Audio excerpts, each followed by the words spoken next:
ఈ ప్రొద్దుటూరు పట్టణానికి ఈ నియోజకవర్గానికి కొత్తగా ఎమ్మెల్యే అయినట్టుగా మీరు కొన్ని విషయాలు ప్రస్తావించినారు. గతంలో 5 సార్లు గెలిచినారు, 3 సార్లు ఓడిపోయినారు. మొత్తం 6 సార్లు గెలిచినారు, 3 సార్లు ఓడిపోయినారు. ఏం చెప్తున్నారు? మట్కా, గుటా, ఇసుక, ఇల్లీగల్ యాక్టివిటీస్ ఏవి కూడా ఈ ప్రొద్దుటూరు పట్టణంలో ఉండకూడదు అంటున్నావు. గతంలో లేవా? మీరు 5 సార్లు ముందు ఎమ్మెల్యేగా ఉండేటప్పుడు లేరా? ఇప్పుడు కొత్తగా చెప్తున్నారే. మీరు ఏమన్నా ఈ రోజు కొత్తగా ఎమ్మెల్యే అయి ఉంటే మీరు చెప్పినా కరెక్ట్ గా ఉంటది. కమలాపురం ఎమ్మెల్యే కొత్తగా అయినాడు, ఆయన చెప్పొచ్చు, అయ్యా గతంలో ఎమ్మెల్యేలు ఉన్నారు, వ్యవస్థలు ఉన్నాయి, ఆ వ్యవస్థలు, ఆ పోలీస్ వ్యవస్థలు అన్ని ఏం జరిగినాయి ఏమో తెలియదు. నేను కొత్తగా ఎమ్మెల్యే అయినా ఈ ఊర్లో, ఈ నియోజకవర్గంలో ఎక్కడే గాని అవినీతికి తావు లేకోకుండా, ఇల్లీగల్ యాక్టివిటీస్ లేకోకుండా ఉండాలని చెప్పొచ్చు, ఆయన చెప్పొచ్చు కమలాపురం ఎమ్మెల్యే.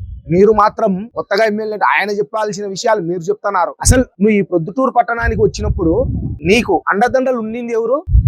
మటకా, గ్యాంబ్లర్సే. అట్లాంటిది పోయి ఈ రోజు నేను ఏదో చెప్తానా, అవినీతి జరగద్దు, ఇంకోటి అని చెప్పాను. మంచిదే, అవినీతి జరగద్దు. నీ హయాంలో జరగలేదా ముందు? ఇప్పుడు కూడా నువ్వు కొత్తగా ఎమ్మెల్యే అయినావు, ఇప్పుడు మళ్ళా 6వసారి 2 నెలల కాలం యథేచ్ఛగా ఇసుక అక్రమ రవాణా జరిగింది, మట్కా జరిగింది, గుట్కా జరిగింది. మీ అనుచరులు విపరీతంగా మంగతై జరిపినారు, ఎన్ని చేసినారు. ఇప్పుడు కొత్తగా ఎస్పీ వచ్చినాడు చూడు, ఈయన. ఈ ఎస్పీ గారు వచ్చినాక ఇప్పుడు కొంచెం కంట్రోల్ అయింది.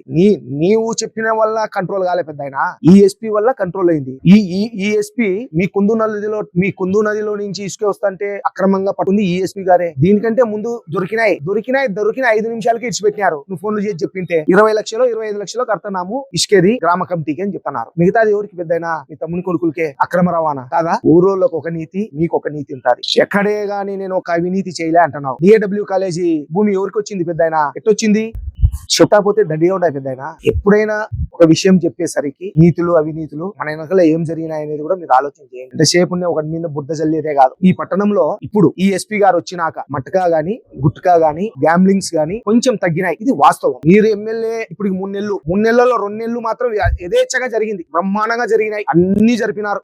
ఈ రోజు మాత్రం ఏదో నువ్వు తగ్గించినట్టు సంకలు గుద్దుకుంటున్నావు పెద్దయినా. కాదు, ఆ ఎస్పీ గారి పుణ్యమే. ప్రొద్దుటూరు తగ్గినాయి, జమ్మలమడుగులో తగ్గినాయి, పులివిందలో తగ్గినాయి. ఈ 3 ఊర్లలోనే ఎక్కువ శాతం గ్యాంబ్లింగ్లు ఉండేది. ఈ 3 ఊర్లలో కూడా గ్యాంబ్లింగ్లు లేవు. ఇప్పుడు ఎవరి వల్లనా? ఎస్పీ గారి వల్ల, నీ వల్ల కాదు పెద్దయినా. నేనేదో ఆదేశిస్తాడా అంటున్నావు. నువ్వు ఆదేశించేటట్టుగా అయితే నువ్వు ఏ రోజైతే ఎమ్మెల్యేగా ప్రమాణం చేసినావో ఆ రోజు ఇట్టించే కూడా ఈ ప్రొద్దుటూరు పట్టణంలో ఇల్లీగల్ యాక్టివిటీస్ లేకోకుండా ఉండింటే ఎస్ కరెక్ట్. ఏం లేవు, అన్ని బ్రహ్మాండంగా ఉన్నాయి. ఈ నువ్వు 6 సార్లు ఎమ్మెల్యేగా ఉండేటప్పుడు లేవా? బ్రహ్మాండంగా ఉన్నాయి. ఎక్కడ లేవు. ఇంకొకటి ఈ రోజు కొత్తగా తెలిసినది, జార్జి క్లబ్ లో పెద్దయినా మళ్ళా జూదం జరుగుతా ఉంది. ఏదో ముసిలోళ్ళు 100 రూపాయలు 50 రూపాయలు 200 పెట్టి ఆడుకునే దానికి జార్జి క్లబ్ కాదు, 10,000 రూపాయలు సిండికేట్ జరుగుతా ఉంది.